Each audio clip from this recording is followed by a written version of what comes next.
Buenas noches, amigos y amigas. Bienvenidos a su programa Con Sexo, el programa de la familia venezolana, por esta su estación venezolana de televisión, el canal de todos los venezolanos y venezolanas. Acuérdense que nosotros traemos paz donde antes existía angustia. A propósito del primer seminario internacional sobre sexualidades, diversidad sexual y derechos humanos, hemos considerado que es muy importante hacer un programa sobre lo que pasó ahí. Y hemos invitado a los organizadores del evento, a nuestra querida defensora pública, Gabriela del Mar, y a nuestra querida presidenta del Centro de Estudios Sexológicos de Cuba, Mariela Castro. Vamos a ver de qué se trata el programa.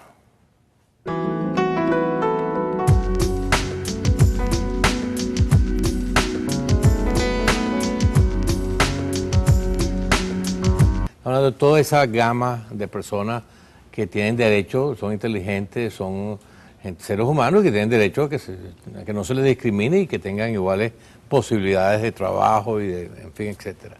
Y ahí sí estamos proponiendo dentro del Código de Familia que se establezca, se reconozca el derecho a la unión legal. No decimos matrimonio porque crea mucha controversia, vamos a dejar esa categoría al mundo heterosexual y estamos proponiendo otra categoría que sería el matrimonio de las personas del mismo sexo y que se les reconozca también su derecho a la adopción. Un requerimiento, una demanda del público que asistió a ese seminario de abrir un espacio para la diversidad sexual.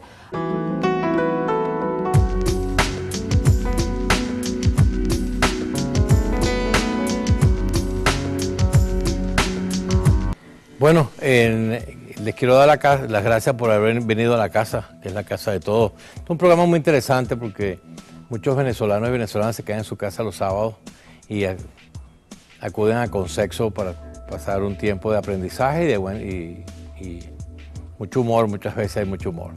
Hemos querido invitarlos a ustedes dos a raíz del primer seminario sobre sexualidades, diferenciación sexual y derechos humanos. Y me gustaría preguntarte, Gabriela, como defensora pública, ¿cómo se le ocurrió a la Defensoría estar en este tema? Bueno, la Defensoría del Pueblo recibió en el marco de un seminario de derechos sociales que celebramos en Caracas con la presencia de países de toda América e inclusive también asistió Canadá, un requerimiento, una demanda del público que asistió a ese seminario de abrir un espacio para la diversidad sexual. A partir de allí nosotros convocamos una mesa de diálogo con distintas organizaciones no gubernamentales de diferentes signos y esto ha sido uno de los aspectos más llamativos y más esperanzadores de este tema, que allí se sientan personas de distintas tendencias políticas, lo cual tú sabes que es bastante complejo y difícil. Y hemos estado trabajando el tema, hemos ido macerando la idea. ¿Eso cuándo comenzó? ¿Hace qué? ¿Un año, 2 años? Eso fue exactamente hace un año, hace poco más de un año. Empezamos a explorar qué experiencias habían, supimos del trabajo de nuestros hermanos y hermanas cubanos a través del CNSEX, toda la vanguardia que tiene Cuba en esta materia, establecimos contacto con ellos. Precisamente a principios del año se estaba celebrando un congreso muy importante que se celebra en Cuba con presencia mundial y con la asistencia de diversos expertos. Estuvimos allí, en el marco de ese evento se firmó un convenio de cooperación entre el CNSEX y la Defensoría del Pueblo venezolana que tiene diversos componentes, pero que fundamentalmente quiere abrir este primer espacio de debate para trabajar otros temas en el futuro. Eso el objetivo básico, Gabriela, es sobre los derechos humanos de las personas que tienen conducta distinta a la conducta habitual. Es correcto, porque hemos sabido que... En relación al área sexual, por supuesto, ¿no? En efecto, que muchos, inclusive desde la propia escuela, el niño que tiene ademanes o que de alguna forma se comporta distinto a lo que socialmente se espera de él, frecuentemente puede ser violentado, discriminado dentro de su espacio escolar. Esto también trasciende al ámbito académico, universitario, laboralmente también es una dificultad, una traba, es lo que nos han expresado las organizaciones no gubernamentales. Entonces hablar del libre desenvolvimiento de la personalidad como derecho humano y hablar de la sexualidad es materia obligatoria para nosotros, pero lo primero que tenemos que hacer es sensibilizar a nuestros funcionarios para que sean capaces de recetar las denuncias, como entendámoslos como discriminación por orientación sexual. En ese sentido, hemos diseñado un componente formativo pedagógico, un diplomado, que se va a facilitar a través de los especialistas del CENESEX de Cuba. Es un diplomado donde, pues, a partir de algunos conocimientos básicos, que al igual que género tiene su especificidad, nuestros funcionarios puedan desde el Estado brindar una respuesta, brindar una atención y también permitirle a la Defensoría que eventualmente pueda elevar recomendaciones, informes que favorezcan que el Estado pueda adoptar políticas públicas en este sentido. ¿Cómo, María, la experiencia que ustedes tienen ya, cuánto tiempo tienen ustedes ya peleando por los derechos humanos y la diversidad sexual? Bueno, pues la diversidad sexual estamos hablando de los transgéneros, las personas que tienen conducta homosexual, estamos hablando de la bisexualidad, estamos hablando de los travestis, estamos hablando de toda esa gama de personas que tienen derecho, son inteligentes, son seres humanos y que tienen derecho a que no se les discrimine y que tengan iguales posibilidades de trabajo y de, en fin, etcétera. Bueno, ¿cómo fue esa lucha? Bueno, por los derechos humanos se empezó en 1959 y ya en la década del 60 se hizo un trabajo muy importante por los derechos de la mujer. Y ese trabajo por los derechos de la mujer fue el que abrió el camino para empezar a trabajar después los derechos en el campo de la diversidad sexual, en donde había mucho más resistencia, más ignorancia, más prejuicios y resistencia a cambiar ciertas cosas. Es decir, se estaba mirando muchos aspectos de la vida de las cubanas y cubanos desde el ámbito del derecho. Sin embargo, los derechos de las personas, por decirle de alguna manera sexodiversa, que no me gusta la expresión, es decir, que no se acomodaban a las exigencias dominantes de la sexualidad, los criterios dominantes de sexualidad, habían quedado fuera. Yo decía que era como una asignatura pendiente en el proceso revolucionario cubano. Y fue realmente, o sea, siempre hubo intentos de abordar y tratar el tema. Sin embargo, no es después del 2000 que empezamos a hacerlo más explícitamente en el ámbito ya institucional, de abordar ya una estrategia de atención a los derechos, primero de las personas transexuales, que fueron las que más explícitamente pidieron atención, y a partir de ahí entramos en otros elementos de la diversidad sexual. O sea, tardaron un tiempo importante. Exactamente. Porque del 59 al 2000 fue un tiempo. Exacto. ¿Cómo vamos a hacer nosotros, Graviela, que no nos pase lo mismo? No deberían demorarse tanto. Claro, para que no nos pase lo mismo. Tenemos que tratar de tomar algún atajo. No podemos decir que no existen distintas opciones acá sexuales en nuestro país. Lo que no ha habido es, digamos, una cara desde el Estado para trabajar este tema desprejuiciadamente, para abrir el debate dentro de distintos escenarios. Y bueno, Mariela esta mañana hacía una exposición en el sentido de que en Cuba la educación sexual es una política de Estado, y es una política de Estado que abraza desde la más tierna infancia, transita toda la edad escolar del niño, su adolescencia, y lo prepara pues para el ejercicio de su sexualidad, pero además prepara a los niños y a las niñas para tolerar, aceptar y respetar las distintas opciones. Bueno, entender que esa gente es igual que uno. Exacto. No es que son unos bichos raros, No. Distintos, Sí. así como que... Vamos a hacer una cosita mientras meditamos eso. Vamos a ver nuestro concepto popular.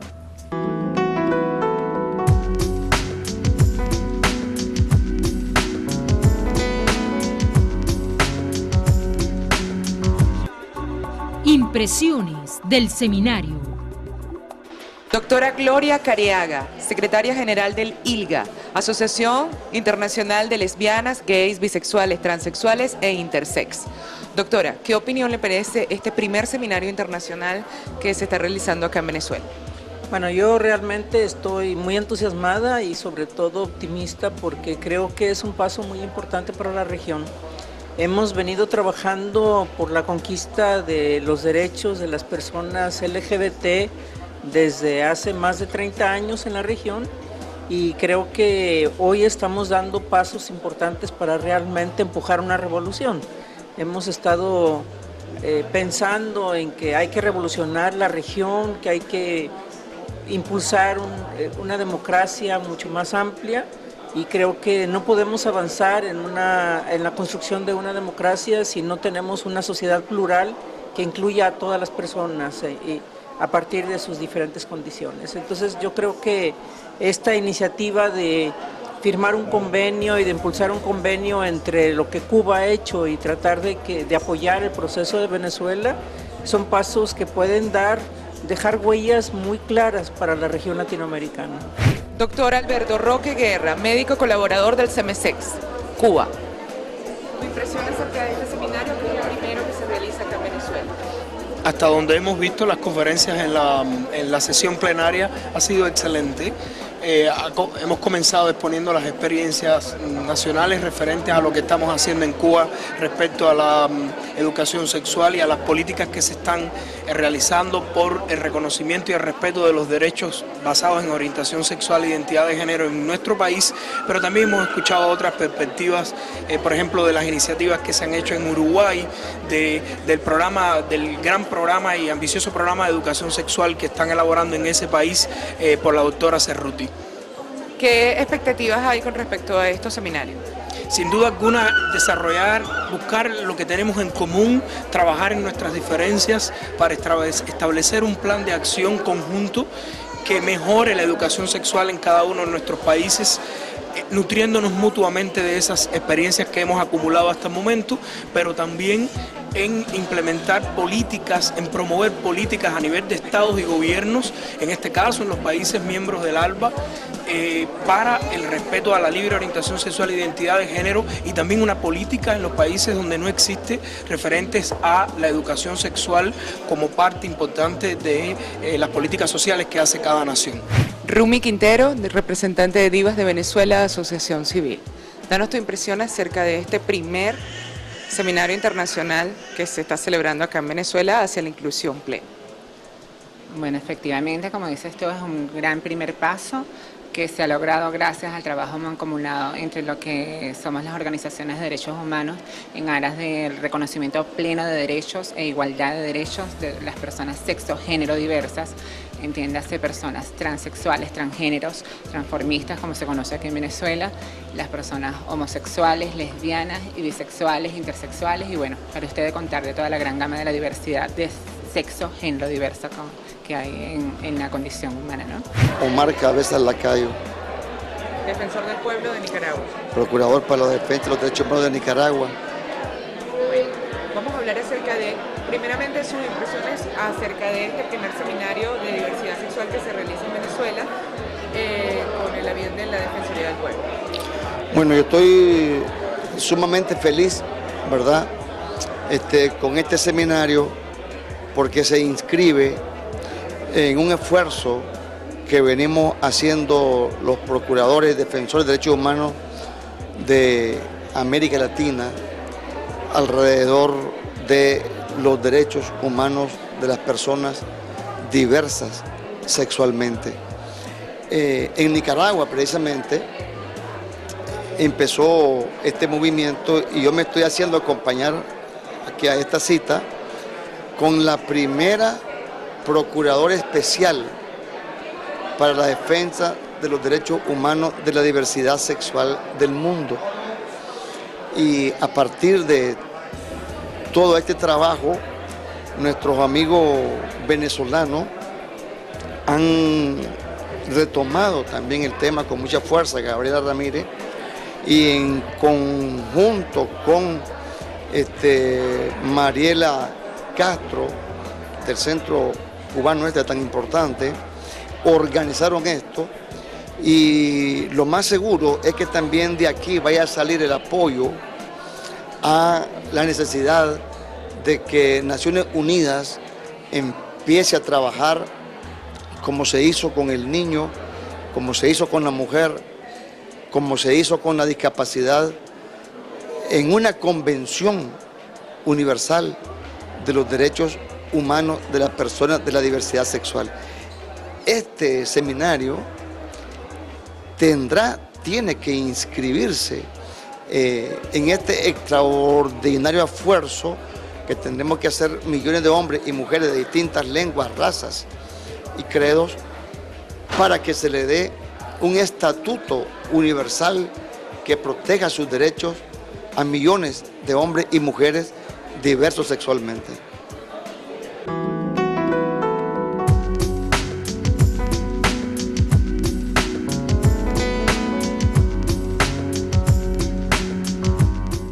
Pero fíjate qué interesante lo que dijeron los asistentes al seminario internacional sobre la necesidad de abrir el tema y discutir el tema. Y lo que estaba diciendo antes de que viéramos el concepto popular, era la persona, vamos a quedarnos primero con un grupo, ¿no? Porque para que la gente sepa de qué estamos hablando, ¿no? Cuando hablamos de diversidad sexual, estamos hablando de transexualismo, orientaciones sexuales, de homosexualismo, de personas que disfrutan de tener o les gusta tener conductas que usualmente son del sexo opuesto, pero que ellos o ellas quieren tener su conducta. Estamos hablando de esa gana, ¿no? O sea, homosexualismo, lesbianismo, transvestismo y lo que llaman el transgénero, ¿no? Para que nuestra audiencia sepa de qué estamos hablando, ¿no? Entonces, el programa sería, Graviela, tratar de buscar un atajo, dijiste anteriormente, para sensibilizar al público general. Sí, fíjate, ¿cuál es la Me parece que no es una labor muy noble la defensoría, ¿no? Sí. Que es más atrevida, me parece importantísima. Sí, fíjate, Fernando, que el tema acá es un tema, cuando nos referimos a la discriminación genera desconocimiento del otro. Yo no reconozco al otro, no lo reconozco, por lo tanto no lo acepto. Si no lo acepto, se genera una espiral que es la violencia. La violencia empieza en el aula. Un niño que tenga maneirismo, que tenga ademanes, una niña que sea un poco más ruda que sus amiguitas, se le indican epítetos, sobrenombres, el niño de alguna forma es blanco de sus compañeritos y aquí se genera un proceso de violencia que se va reproduciendo a lo largo de la vida de esa persona.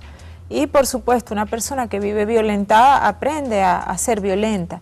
Y en ese sentido, desterrar esa práctica, enseñar a la ciudadanía, a la población, a las personas, a todos, a todas, a aceptar que cada quien tiene su propia opción, que cada quien puede elegirlo y que nosotros todos y todas debemos respetar esas opciones, es uno de los trabajos más importantes que queremos impulsar.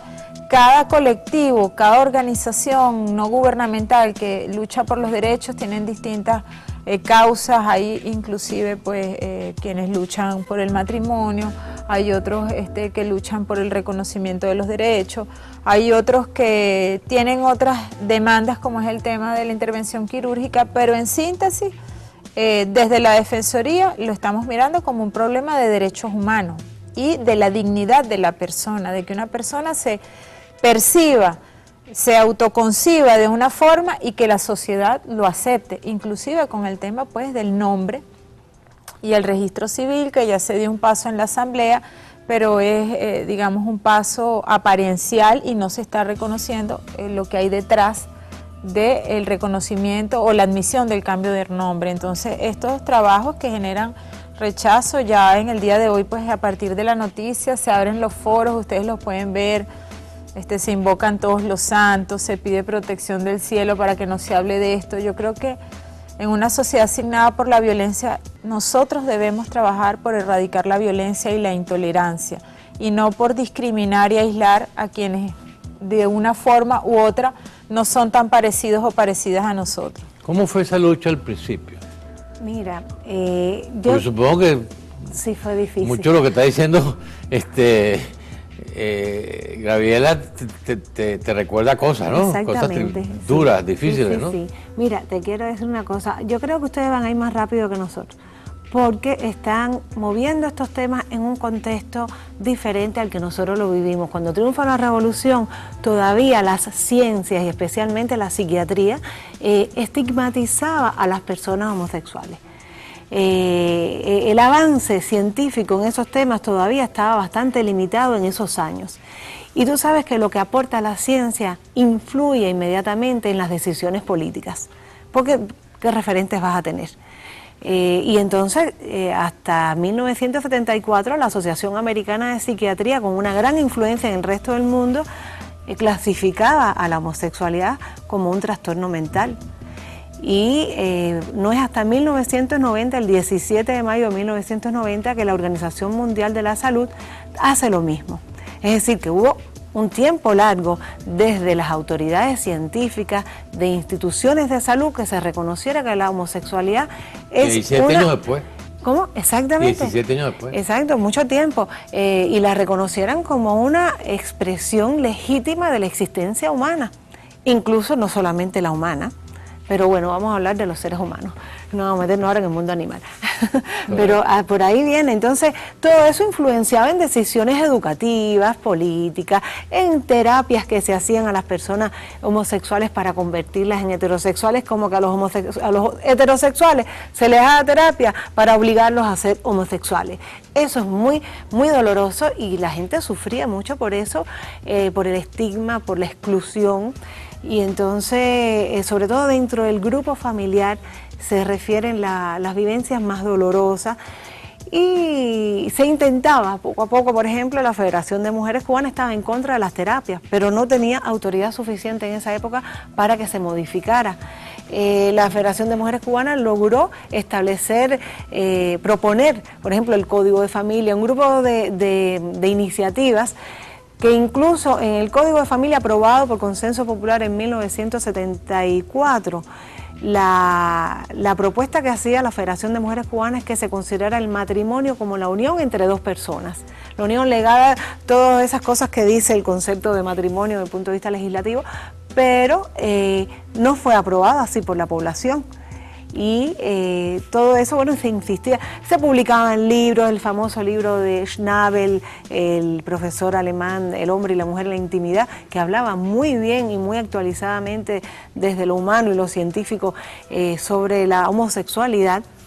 Y eso fue un revuelo tremendo en la sociedad cubana, los debates con ese libro. En el Partido Comunista, bueno, la presidenta de la Federación de Mujeres Cubanas, Vilma, presentó incluso un informe que elaboró el doctor Lajonchere para convencer de la necesidad de hacer una política respetuosa hacia las personas homosexuales, pero eso no avanzó. En la década del 80 fue eso. Más bien, finales del 90 y a principios del tercer milenio, es que empezamos a avanzar más, porque nos dimos cuenta de cuál tendría que ser la ruta crítica a seguir para tratar de convencer sobre la necesidad de que se tratara explícitamente esta problemática social que afectaba a la vida en todos los sentidos de estas personas, afectaba su calidad de vida, su salud, porque nadie puede sentirse feliz cuando es discriminado y excluido.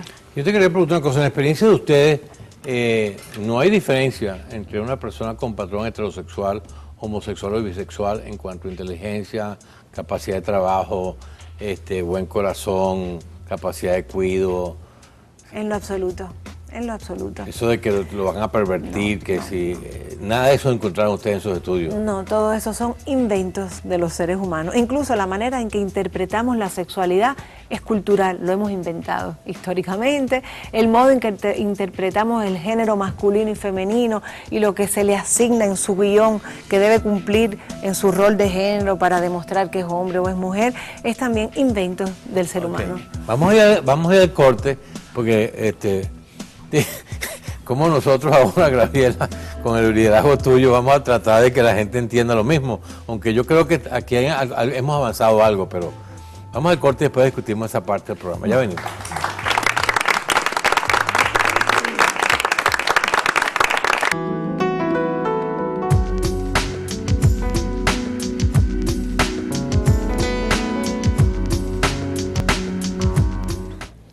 Gabriela, el plan entonces de la Defensoría del Pueblo sería hacer varios caminos para lograr que acelerar, primero evitar la discriminación en cuanto a los patrones sexuales, o sea, homosexualidad, bisexualidad, heterosexualidad, y después entrar en el mismo camino de la diversidad de conductas, en cuanto al sentir de varón, hembra, transexualismo, niveles de conducta afeminada o muy masculinizada.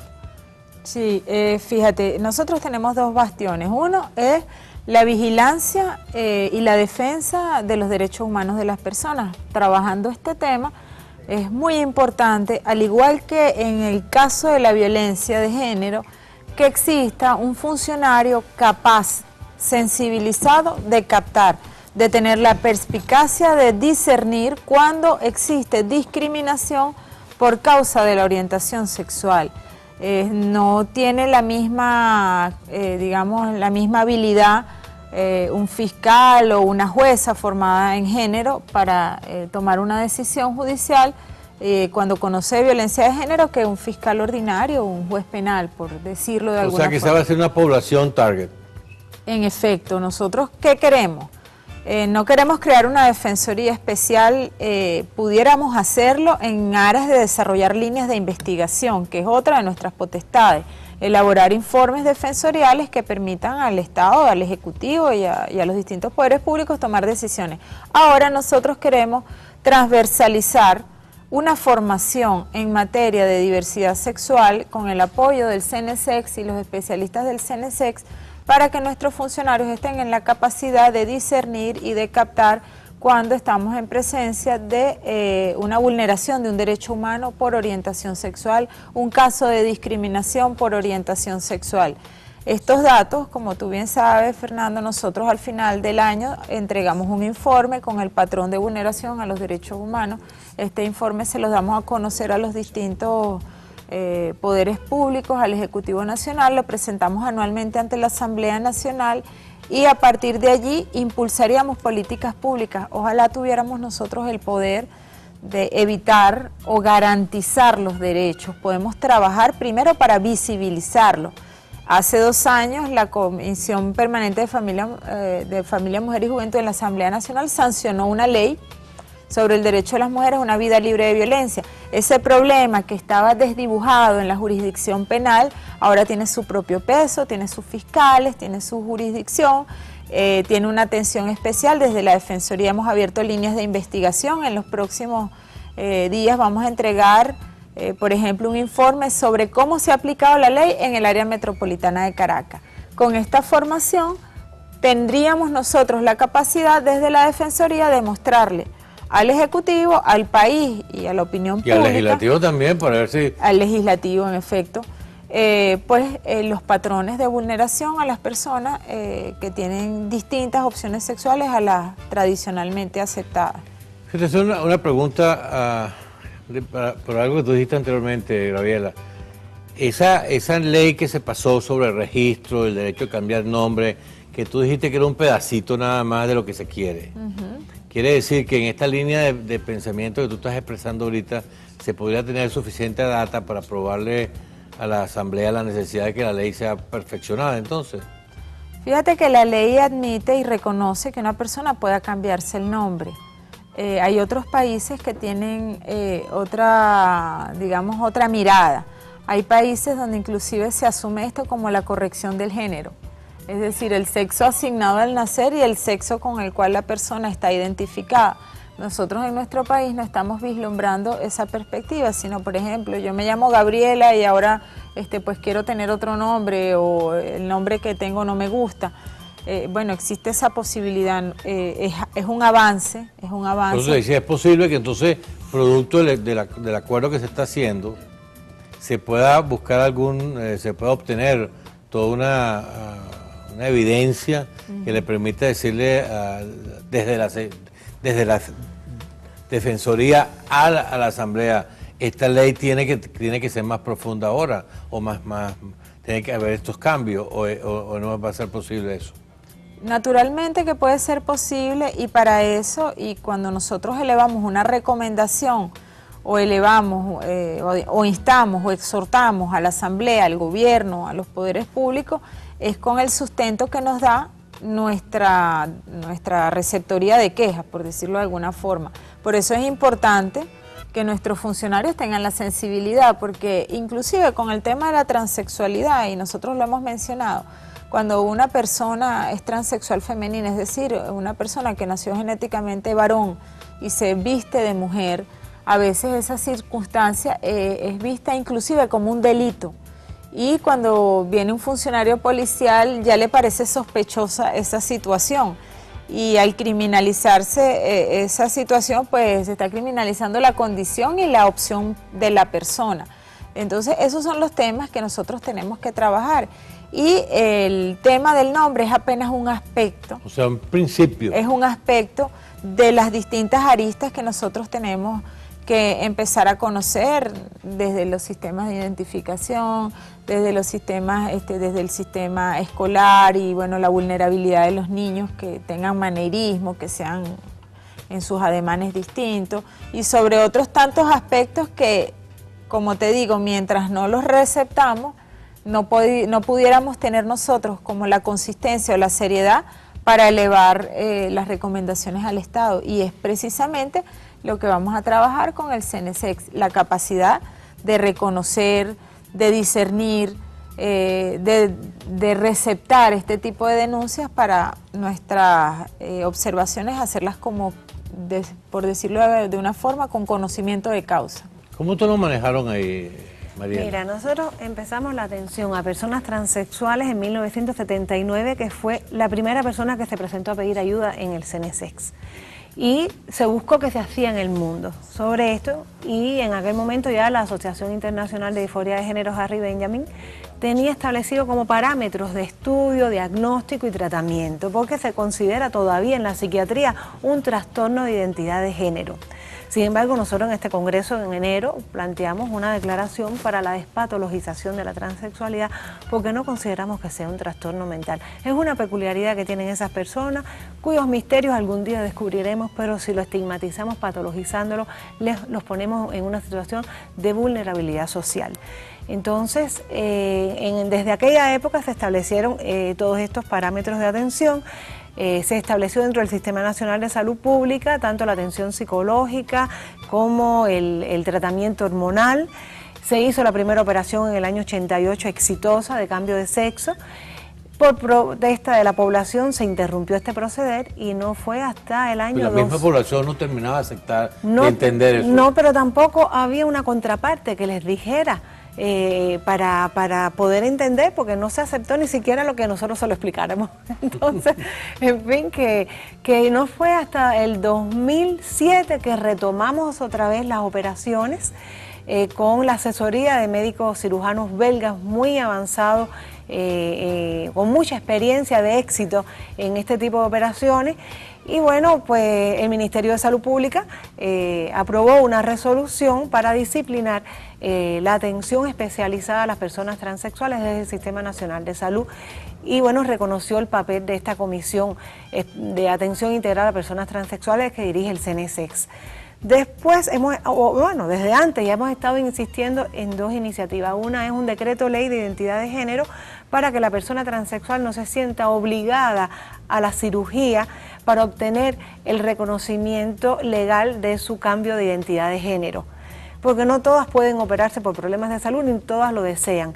Y sí, sus características de su identidad, su personalidad requieren que se les reconozca el cambio de género. No se identifican con el género que se le asignó al nacer por la morfología de sus genitales externos. Es una convención que podría cambiarse, pero en las leyes en el mundo se establece la identidad de género por la característica de los genitales. Clásico, cuando nacen o ya por la ecografía previa, que es niño o niño. Y por ahí vienen todas las asignaciones socioculturales. Y con el caso, con el tema relacionado con la orientación sexual, porque el problema de los transexuales tiene que ver con el género masculino o femenino, cómo lo asumen o no, si se identifican o no. Y toda la mirada crítica de la sociedad es quien los pone en dificultad en muchos sentidos. Sin embargo, la orientación sexual, ser homosexual, heterosexual, que es lo que se respeta, o bisexual, tiene que ver con la orientación de la sexualidad. Ahí sí tiene que ver con su placer, hacia dónde se orienta tu placer. Que es bueno diferenciar bien eso. Eso, por eso lo estoy aclarando. Y ahí sí estamos proponiendo dentro del Código de Familia que se establezca, se reconozca el derecho a la unión legal. No decimos matrimonio porque crea mucha controversia. Vamos a dejar esa categoría al mundo heterosexual y estamos proponiendo otra categoría que sería el matrimonio de las personas del mismo sexo y que se les reconozca también su derecho a la adopción. Esas son las cosas que estamos por las que estamos luchando. Porque el gran miedo de eso es que si una pareja homosexual tiene derecho a adoptar y tiene un niño, entonces va a ser que ese niño sea homosexual o que esa niña sea homosexual, lo cual no es cierto, porque entonces no pasa con los heterosexuales, que todos son heterosexuales, entonces tampoco va a pasar con nadie. No todos los heterosexuales son vamos a padres ver nuestro maravillosos. concepto, exacto, entonces es loco, ¿no? Es loco pensar, sí, con los heterosexuales se puede pasar, pero con los homosexuales no, es loco. Ya, pero vamos a hablar de eso, vamos a ver nuestro concepto popular otra vez.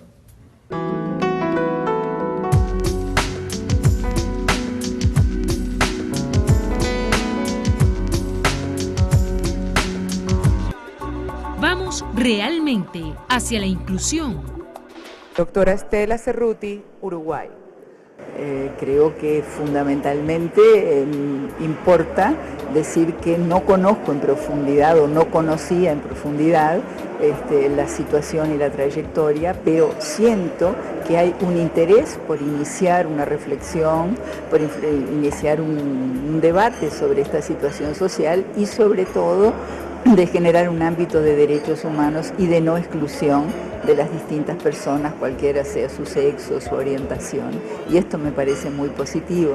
Es un proceso que se está dando en la mayor parte de los países. Algunos hemos recorrido un camino un poquito antes, pero de todas formas creo que este intercambio es muy importante.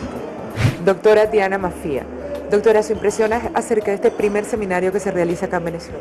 No, yo creo que el camino se va acortando a medida que los distintos países vamos haciendo experiencias de inclusión, porque nos vamos inspirando unos en otros y además hay parte que tiene que ver con una comprensión, donde hay voluntad emancipatoria, donde hay voluntad de amplitud de ciudadanía. Esa amplitud y esa voluntad deben interpretarse no teniendo conductas que vayan en contra de los propios principios. Yo creo que es una cuestión de congruencia de procesos revolucionarios, abrirse no solo a explicar, sino a resolver cuestiones de exclusión que estaban latentes y que no habían sido tratadas.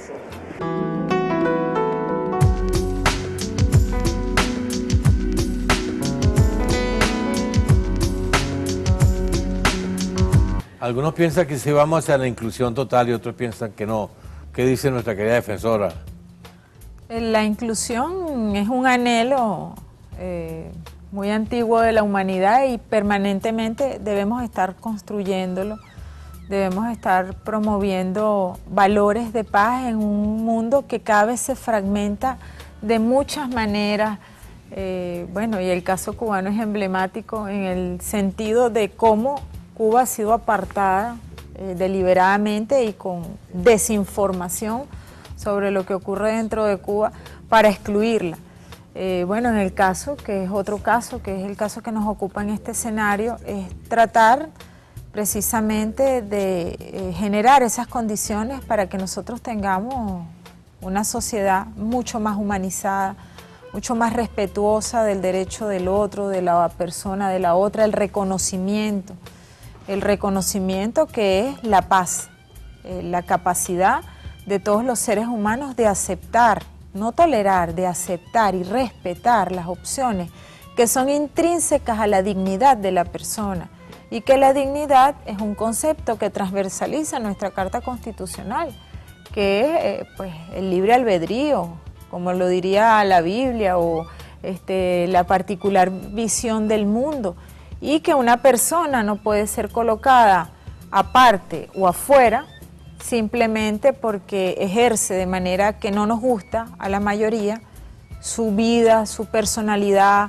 sus decisiones afectivas, porque ese es otro aspecto que yo quiero destacar aquí. Se habla de opción sexual, pero también tiene intrínseca una opción afectiva, porque desprender la sexualidad de la afectividad coloca a estas personas como unas personas que tienen, digamos, un morbo o una inclinación o una desviación, y también propende esta visión de, digamos, encerrarlo dentro de la esfera sexual, a mirar que se rechace la convivencia de la sociedad con las personas que tienen otra opción diversa, otra opción sexual, a que, bueno, es distinto, es agresor, entonces no se puede acercar a mi niño. No puede ser maestro, no puede ser médico, porque ya se de alguna forma se criminaliza la condición distinta. Y son aspectos que nosotros tenemos que trabajar para ir levantando esas barreras, esas fronteras que nosotros socialmente nos imponemos para sentirnos más seguros dentro de espacios que al final nos hacen mucho más inseguros y vulnerables porque estamos permanentemente desconfiando de quién se nos acerca, de quién está allá, de cómo hacen las cosas en aquel país, qué raros son, no los conozco. Y la idea de desmantelar esta violencia, que es la segregación, es con conocimiento, con información, que es lo que al final nos va a ayudar a respetar, conocer, saber por qué ocurren este tipo de... Además, tiene que haber una decisión decidida de que, bueno, que somos iguales. Heterosexuales, homosexuales o bisexuales somos iguales. Igual pasa con los transgéneros. Pues. Somos seres humanos que tenemos nuestras características, porque también el heterosexual tiene sus características que a amor le choca a otra persona.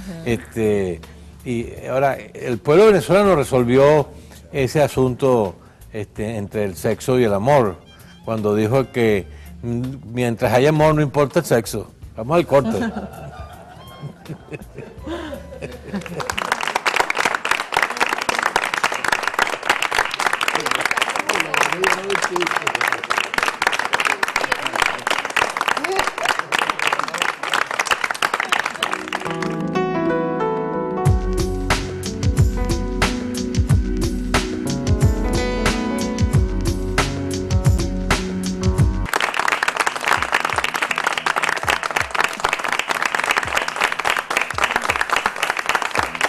Bueno, fíjate, una de las partes más importantes del programa Con Sexo, el programa de la familia venezolana, es la pregunta. ¿Usted tiene alguna pregunta? ¿Quién empieza? Dile, pues, chuta. Buenas noches, doctor, buenas noches. Mi pregunta es, ¿hacia dónde va esta inclusión en Venezuela? De lo que es este artículo. Sí, gracias por la pregunta. El eslogan del evento se llama Hacia la Inclusión Plena y el propósito es ayudar desde la Defensoría del Pueblo con la recepción de este tipo de denuncias a levantar, como dije anteriormente, esas vallas mentales que tenemos entre las personas cuando alguien no se ajusta a la cuadrícula mental que tenemos dentro de nuestra cabeza, a cómo socialmente se nos forma, y ayudar un poco a transmitir información eficaz de realmente en qué consisten las diversidades y las sexualidades de las personas para contribuir a ser una sociedad más respetuosa y mucho más que acepte, pues, las diferencias intrínsecas a cada uno de nosotros. O sea, que tengan los mismos derechos las personas heterosexuales, homosexuales, bisexuales, transgéneros, en fin, etcétera. Y no porque yo soy heterosexual y tú eres homosexual, yo tengo tales derechos, tú no. Eso es lo que estamos peleando. En efecto. ¿Correcto? Doctor, la cuestión en cuanto a la aceptación de los homosexuales, se les puede dar de que ellos den clases en cualquier institución, también puedan adoptar niños, niñas en cuanto homosexual, lesbianas también, para que puedan ir siendo más aceptados por la sociedad. ¿Lo viste, Mariela? Sí. Bueno. Bueno, ya se ha dicho aquí en Venezuela, inclusión plena. Todo el mundo con los mismos derechos. Nosotros también estamos por lo mismo. Es decir, pero el hecho de que yo tenga un profesor homosexual o me da casada y entonces mis vecinos sean dos lesbianas, entonces pero ¿cómo hago? Ocurre. Bueno, pero ¿cómo hago para manejar eso? Es así, queramos o no queramos, hay profesores, hay médicos, hay ingenieros, hay abogados, fiscales, jueces, lo digan o no lo digan, se sepa o no se sepa, son parte de la sociedad. Entonces, cuando se sepa, ¿se le va a quitar el derecho? Es como una sociedad racista que de repente te parece que es blanco, pero después salió y es negro. Ay, el que era mi amigo blanco, ahora que sé que es negro, ¿lo voy a discriminar? Es lo mismo con las personas homosexuales y transgéneros y bisexuales. Aparte, nadie tiene que andar con un cartelito diciendo qué cosa es lo que le gusta, ¿no? Entonces, simplemente tenemos que tratarnos los seres humanos respetuosamente, dignamente. Simplemente, no hay que estar averiguando nada más. Y además, el hecho de que se declare en la ley es importante, porque lo que no se anuncie, lo que no se nombre en la ley, queda fuera del ámbito del derecho, queda como, ni siquiera como los parias, queda como los ilotas, sin ninguna posibilidad. Y entonces eso es lo que se está pretendiendo en sociedades que aspiran a ser cada vez más justas. Y el aspecto educativo es fundamental para que se comprenda y se logren superar los prejuicios de esa antigua ecuación que usan los seres humanos espontáneamente de pensar, eso que es diferente a mí es inferior, y al ser inferior le tocan menos derechos. Hay que superar eso. Ahora una pregunta, el doctor lo dijo anterior, que por ejemplo una pareja homosexual pueden adoptar una bebé. Siempre las personas dicen y se harán mucho la pregunta, pero ¿cómo una pareja homosexual va a adoptar un bebé? O sea, los niños se van a criar con el mismo principio al ver dos hombres juntos o dos mujeres juntas. Dirán dos mujeres, los niños no se puedan irse por el mismo camino, o no tiene nada que ver. No tiene nada que ver, porque si fuese de esa manera, todas las personas serían heterosexuales, porque todas las personas nacen de padres heterosexuales o al menos de una relación heterosexual. Ahora, si fuese tan sencillo, pero por otro lado, ¿cómo hacen los niños si eso les afecta o no les afecta? Si la sociedad transmite que eso no es malo, que no es inmoral, que no es insano, que no es dañino, entonces no le hace daño a nadie.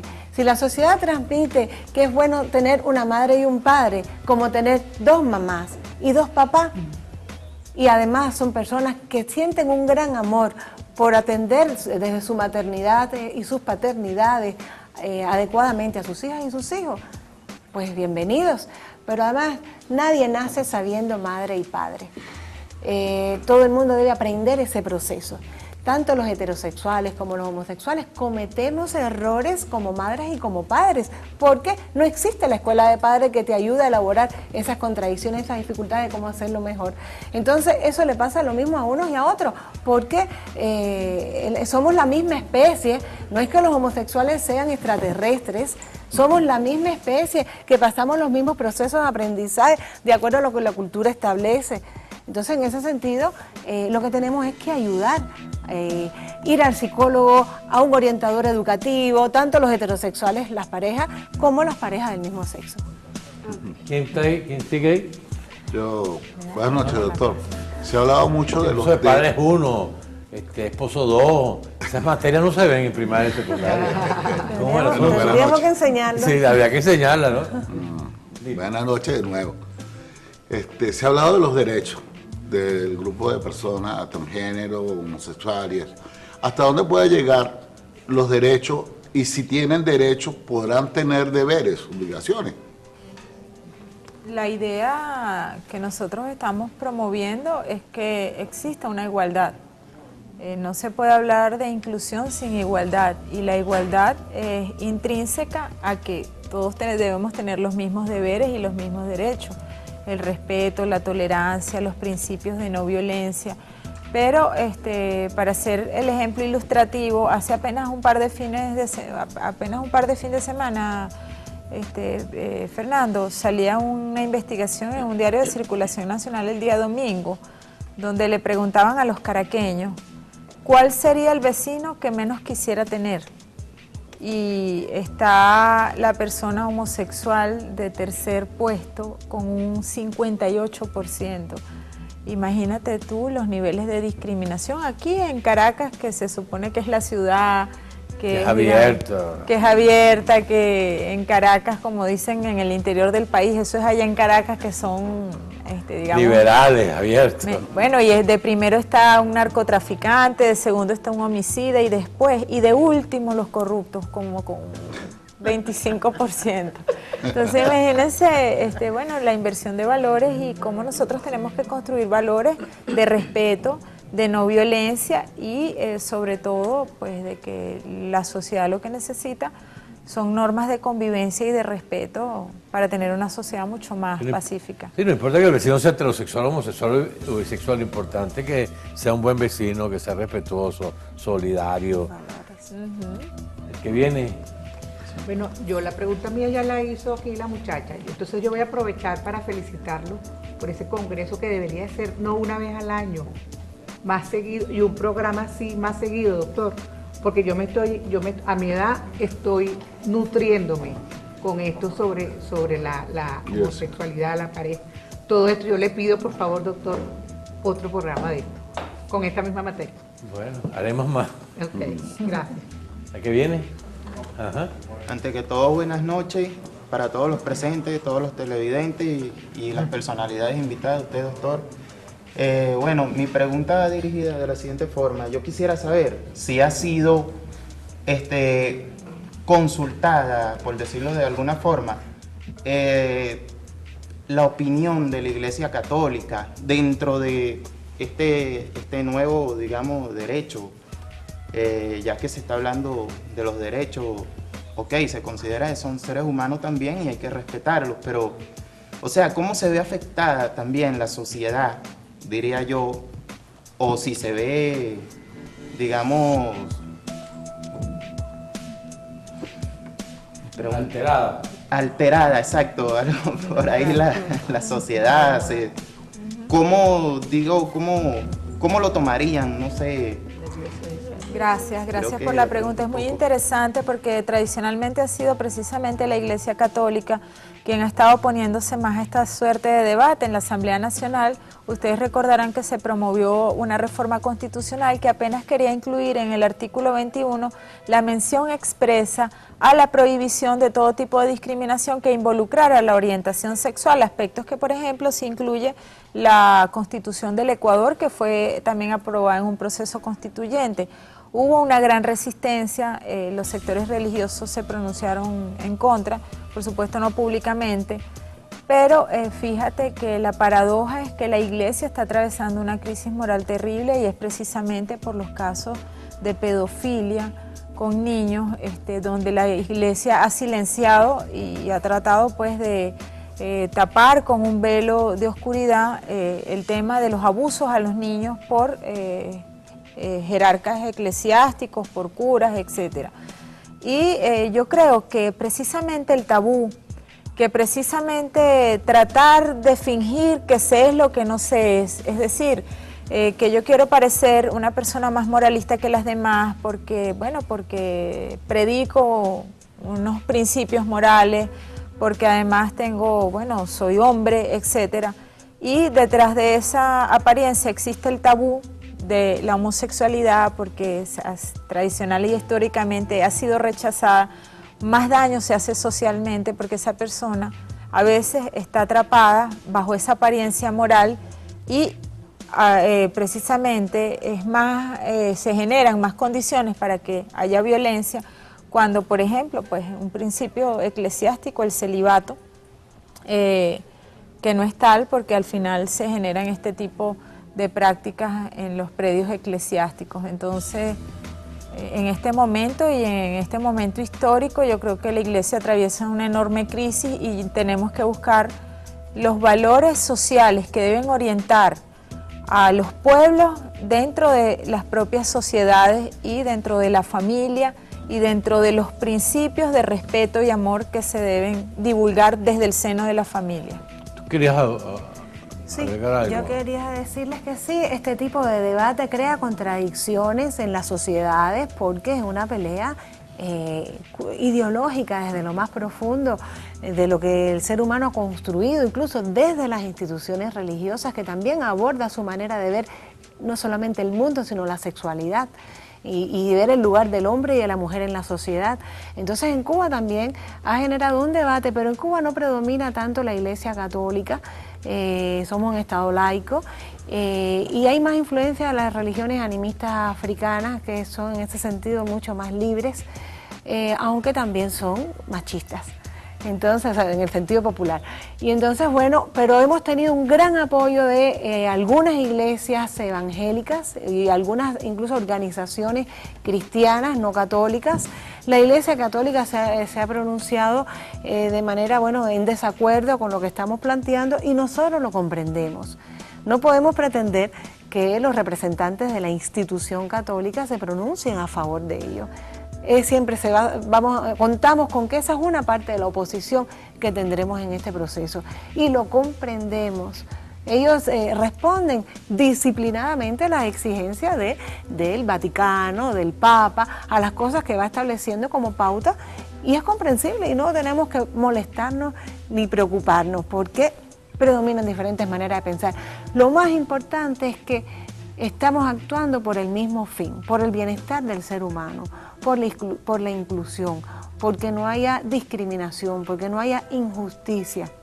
Y en ese sentido, creo que, aunque no se pronuncian a favor de lo que hacemos, están interesados en el bienestar del ser humano. Pero se le podría reclamar el derecho, el deber que tienen de respetar al otro que piensa distinto y que tiene un credo distinto. Vamos a ver en el proceso por dónde vamos. Lo más importante es que logremos respetarnos y entendernos, porque no nos vamos a pelear con ninguna de las iglesias, al contrario, queremos el diálogo, el acercamiento. Vamos a ver cómo va. De todos modos, déjame decirte que hay curas católicos homosexuales en Cuba con los que tenemos una colaboración fuera del vínculo institucional de la iglesia, porque no quieren ser mal vistos en su espacio religioso. Pero hay ya una asociación de jóvenes cristianos en Cuba que su líder es gay y está defendiendo que en su espacio cristiano ser respetado como cristiano y como gay. Y me encanta la gente que tiene amor propio y sabe defender su derecho a toda costa. Claro. Yo creo que es importante. ¿Hay cualquier otra pregunta? Bueno, sí, yo quisiera de verdad decir este mensaje. Acéptenlo. Somos gente tan normales, somos gente tan productiva, somos gente tan cariñosa como todos. Solamente digo eso, que nos acepten, tal cual como somos. Quiéranos como somos, así de simple. Pero yo creo que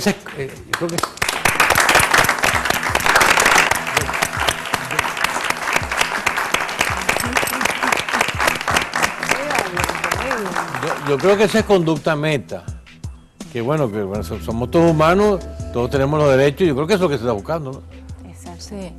Y yo creo que como principio, ya creo que vamos cerrando el programa, lo más importante es desmitificar, levantar los tabúes, y bueno, el tema religioso, Mariela lo dice, hay curas homosexuales que trabajan con el CNSX, mas sin embargo no quieren revelar su condición de cara a la labor de promulgación de principios morales que hacen, porque están obligados a predicar algo que les dice la Biblia, que está en contradicción con su propio ser.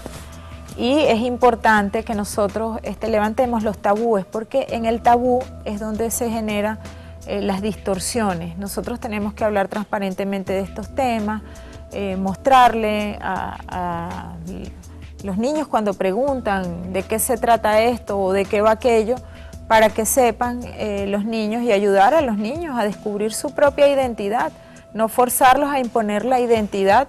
Y lo digo en sentidos generales, porque a veces uno tiene la aspiración de que su hijo asuma una profesión y no esta. En términos generales, la dignidad de la persona se empieza a ejercer desde la más tierna infancia, y en ese sentido, pues transparentar y dar información y brindar información a la sociedad va a sacar estos temas de la oscuridad para que no prosperen dentro del tabú precisamente las desviaciones y la violencia y la perversión que pudiera darse cuando se mantiene a la sombra.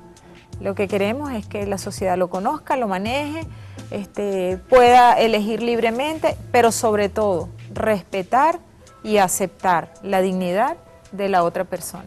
Fíjate que hay un estudio que hizo la doctora Parodi, que está con, no sé si el Ministerio de la Mujer sí, con la mujer creo que está, con María León trabajando, que mientras más tú discutes con los niños de chiquitos sexualidad, la iniciación es más tardía. En efecto, y más responsable. Y más responsable, contrario a la creencia social.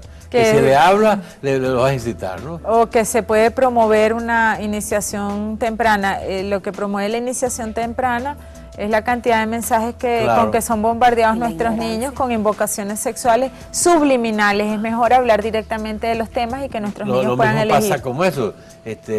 Uno tiene grandes amigos heterosexuales, pero también homosexuales y bisexuales, ¿no? Simplemente eso no es variable para la amistad, pues. El ser esto no, eso no es variable, pues.